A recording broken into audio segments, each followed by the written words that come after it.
CBSE world में आपका स्वागत है। आज ये हमारी 6th क्लास है। इसमें हम पढ़ेंगे land degradation and conservation measure. We have shared our land with the past generation and will have to do with the future generation too.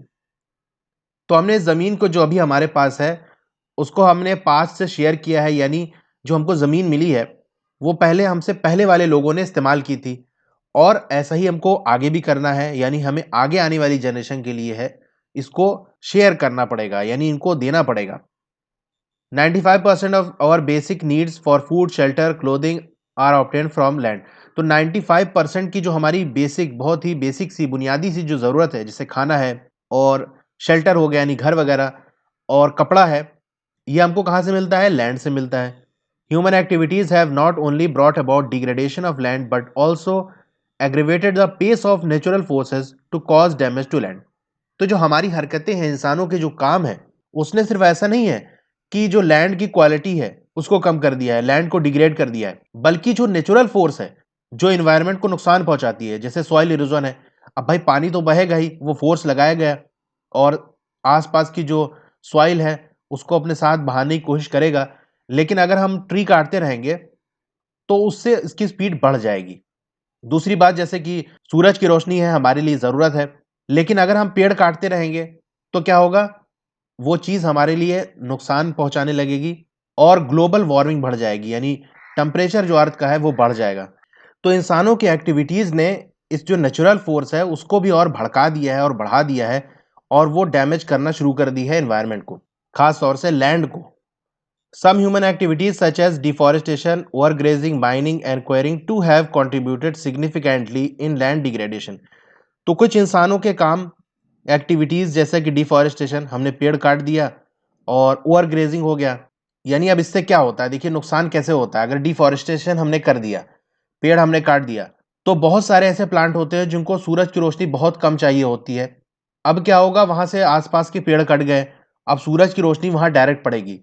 तो ऐसे रेयर प्लांट्स जो होते हैं, बहुत खास जो हमारी ज़रूरत के होते हैं, उनको वो टेम्परेचर नहीं मिल पाता और ज़रूरत से ज़्यादा जो सन की रोशनी पड़ती है उससे वो प्लांट डिस्ट्रॉय हो जाते हैं।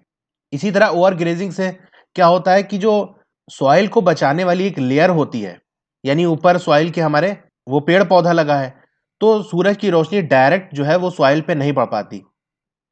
अगर ओवर ग्रेजिंग होगी, वहां से अगर प्लांट हट जाएगा और जानवर उसको खा जाएंगे, तो क्या होगा, सूरज की रोशनी डायरेक्ट पड़ेगी, उसकी वजह से जो सॉइल का मॉइस्चर है वो खत्म हो जाएगा और लैंड बिल्कुल हार्ड हो जाएगी। और फिर हम कोई वहां से अगर प्लांट ग्रो करना चाहेंगे तो ऐसी हार्ड जमीन पर वो प्लांट सही से ग्रो नहीं करेगा। तो ऐसे हो गया ओवर ग्रेजिंग से नुकसान क्या हो गया। और माइनिंग क्या मतलब, हम खुदाई करते हैं, एंड क्वेरिंग मतलब वहां से जो रिसोर्सेज निकालते हैं, फॉर एग्जाम्पल कोयला निकाल रहे हैं या दूसरे मेटल निकाल रहे हैं, इसकी वजह से भी लैंड डिग्रेडेशन होता है। क्योंकि हम खुदाई करते हैं तो जो ऊपर वाली लेयर होती है, जो सॉइल जहां फर्टिलिटी होती है, जहां हम फसल उगाते हैं, वो तो आप हटा देते हो, तो अब उस एरिया पे कोई आप फसल नहीं उगा सकते। इससे क्या होता है, लैंड डिग्रेड हो जाती है। Mining sites are abandoned after excavation work is complete, leaving deep scars and traces of overburdening. तो जब खुदाई होती है किसी जगह पर, तो खुदाई करने के बाद उसको वैसे ही छोड़ दिया जाता है, तो क्या होता है, बहुत गहरे वहां पर घाव हो जाते हैं, यानी एक तरह से कह लें कि निशान बन जाते हैं, जिसे आप कहते हैं डीप स्कार्स, बहुत गहरे घाव से हो जाते हैं उस लैंड पर। And traces of overburdening. Overburdening क्या होता है, जैसे कोई रिसोर्स है, फॉर एग्जाम्पल कोयला है, तो ऐसा तो नहीं कि बिल्कुल सरफेस पे होगा, बल्कि कोयला जमीन के काफी अंदर होगा, तो उसके ऊपर का जो एरिया होता है वो, और उस कोयले के नीचे का जो एरिया है उसको हम ओवरबर्डन कहते हैं। तो जब हम वहां से खुदाई करते हैं तो उस ऊपर वाली लेयर को हटाते हैं और क्या करते हैं, वहां से हमने मिनरल निकाल लिया, फॉर एग्जाम्पल कोयला हमने निकाल लिया, तो क्या होता है, वो ओवरबर्डनिंग जो होती है उसके निशान बाकी रह जाते हैं।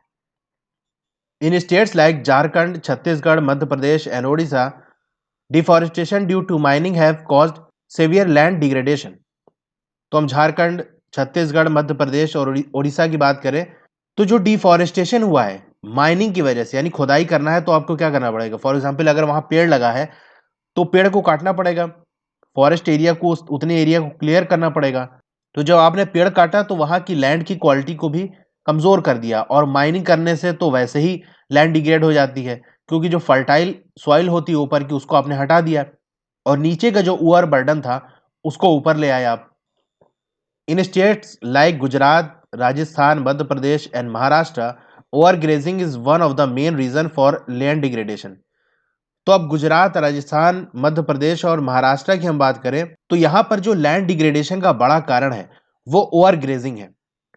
In the states of Punjab, Haryana, West UP, over irrigation is responsible for land degradation due to water logging, leading to increase in salinity and alkalinity of soil in the soil. तो अगर पंजाब, हरियाणा और UP के waste वाले area की हम बात करें तो यहाँ पर लैंड डिग्रेडेशन का जो बड़ा कारण है वो क्या है? ओवर इरिगेशन, यानी जरूरत से ज्यादा पानी हमने खेत में डाल दिया। इसकी वजह से क्या होता है? वाटर लॉगिंग हो जाती है, यानी पानी काफी ज्यादा भर जाता है, और वो पानी जो है इन्वायरमेंट के साथ रिएक्ट करके सैलाइन हो जाता है। सैलाइन मतलब वो नमकीन हो जाता है, वहां पर सॉल्ट ज़्यादा हो जाती है। अब वो सॉइल जब उस पानी को धीरे धीरे एब्जॉर्ब करेगी तो उस पानी के अंदर जो सॉल्ट है उसको भी एब्जॉर्ब करेगी, तो जो सॉइल होगी वो ज़्यादा नमकीन हो जाएगी, यानी सैलाइन हो जाएगी। जिससे प्रॉब्लम क्या आएगी? अगर कोई पौधा आपने लगाया, उस पौधे को पानी की ज़रूरत होगी, तो जब लैंड से यानी सॉइल से जब वो पानी खींचेगा तो ये जो सॉल्ट उस सॉइल के अंदर है वो उस पानी को जाने से रोकेगी, जिसकी वजह से सही से उस प्लांट की ग्रोथ नहीं हो पाएगी। और अल्किनिटी क्या होता है? अभी साइंस में आप पढ़ोगे एसिड, बेसिस एंड सॉल्ट के अंदर कि जिनका पीएच 7 से ज्यादा होता है उसको अल्कलाई कहते हैं, यानी बेस कहते हैं।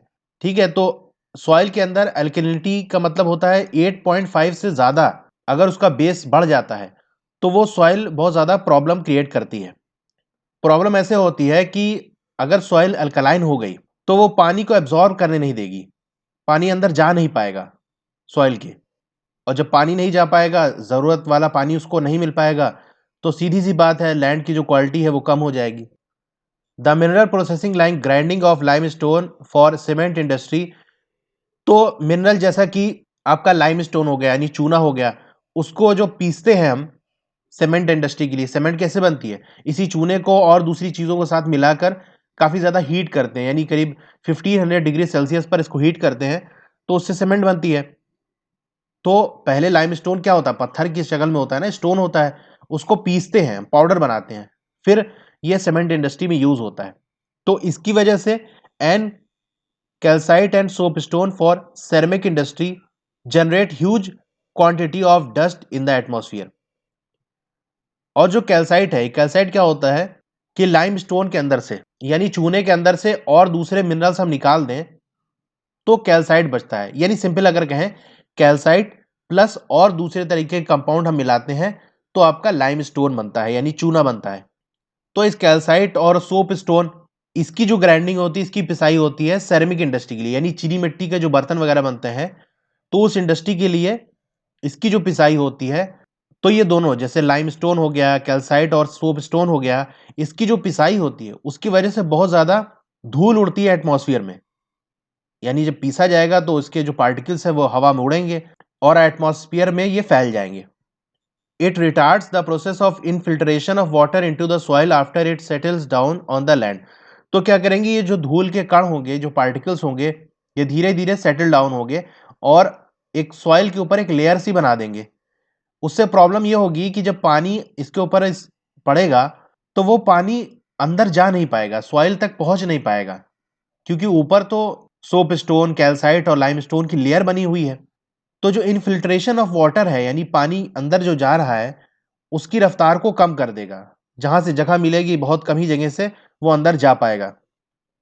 इन recent years industrial effluents as waste have become a major source of land and water pollution in many parts of country. तो अभी हाल ही के सालों में जो इंडस्ट्री से निकले हुए वेस्ट प्रोडक्ट हैं वो एक बड़ा कारण है लैंड और वाटर के पोल्यूशन का। यानी इंडस्ट्रियों से कचरा वगैरह निकला और उसको लैंड पर हमने डिस्ट्रीब्यूट कर दिया या पानी में डाल दिया, इसकी वजह से पोल्यूशन बहुत ज़्यादा हो गया है। There are many ways to solve this problem of land degradation. तो बहुत सारे रास्ते हैं इस लैंड डिग्रेडेशन की प्रॉब्लम को सॉल्व करने का। एफॉरेस्टेशन है, proper management of grazing can help to some extent. तो भाई डिफॉरेस्टेशन हो रहा है तो आप पेड़ लगा दो, एफॉरेस्टेशन कर दो। या जो ग्रेजिंग वाला है उसका प्रॉपर मैनेजमेंट करो आप, कि जितनी ज़रूरत है ग्रेजिंग लैंड की उसको आप प्रोवाइड करो, तो हमारे लिए फ़ायदा हो जाएगा, ओवर ग्रेजिंग वाली प्रॉब्लम से हम छुटकारा पा जाएंगे। Planting of shelter belts of plant, control on overgrazing, stabilizing of sand dunes by growing thorny bushes are some of the methods to check land degradation in arid areas। तो ये shelter belt क्या होता है? जो हवा की वजह से जो सॉइल उड़ती है, यानी हवा चलेगी तो अपने वो जो सॉइल के ऊपर वाली लेयर है उसको उड़ा देगी। उससे बचने के लिए हम क्या करते हैं, वो प्लांट्स लगाते हैं, जनरली ट्रीज लगाते हैं एक लाइन में, ताकि वो हवा की स्पीड को धीरे कर दे, रोक सके। तो इससे क्या होगा, जब हवा की स्पीड स्लो हो जाएगी तो वो अपने साथ ऊपर की लेयर को उड़ा नहीं पाएगी। तो ये होता है आपका शेल्टर बेल्ट। और ओवर ग्रेजिंग पर हम कंट्रोल करें, और जो सैंड ड्यून्स है, यानी जो ऊपर की लेयर हवा की वजह से उड़ रही है, उससे बचाने का एक और रास्ता है कि वहां पर जो जमीन ऐसे खाली पड़ी हुई है, वहां पर कुछ नहीं उगाया जा रहा है, तो हम ऐसे ही कुछ झाड़ियां वगैरह उगा दें। जिससे क्या होगा, वो जो उसकी जड़ें होंगी, उस बुशेस की जो जड़ें होंगी, वो सॉइल को पकड़े रहेंगी और हवा चलने की वजह से वो उड़ नहीं पाएगी। तो ये सारे मेथड हैं जिससे हम लैंड डिग्रेडेशन से बचा सकते हैं, खासतौर से जो सूखे एरिया हैं। Proper management of waste land, control of mining activities, proper discharge and disposal of industrial effluent and waste after treatment can reduce land and water degradation in industrial and suburban areas. तो जो waste land है हमारी, उसका proper management हो कि कैसे इसको use करना है, और माइनिंग एक्टिविटीज़ पे भी कंट्रोल हो। ऐसे मेथड हम ले आए जिससे इस माइनिंग से ज़्यादा हमारे लैंड को नुकसान ना हो। और जो इंडस्ट्री से कचरा वगैरह निकल रहा है, उसको डिस्चार्ज और डिस्पोज करने का कोई अच्छा तरीका हम ढूंढ लें। जैसे कि जो वेस्ट निकल रहा है उसको हम पहले ट्रीट करें, मशीन के ज़रिए उसकी पहले सफाई करें, फिर उसको रिवर्स के अंदर या लैंड पर डालें। इससे क्या होगा, हमारा जो लैंड और वाटर डिग्रेडेशन है इंडस्ट्रियल एरिया में और सब अर्बन एरियाज, यानी जो शहर और देहात के बीच के एरिया होते हैं, यानी ना पूरे तरह से शहर का एरिया होता है ना देहात का एरिया होता है, उसको सब अर्बन एरियाज कहते हैं। तो ऐसे एरिया के अंदर हम लैंड और वाटर डिग्रेडेशन से बच सकते हैं। तो आज की इस वीडियो में इतना ही। आपको वीडियो कैसी लगी कमेंट करके बताइए, अच्छी लगी हो तो लाइक ज़रूर करिए और अपने दोस्तों में शेयर करिए और चैनल को सब्सक्राइब करिए। Thank you.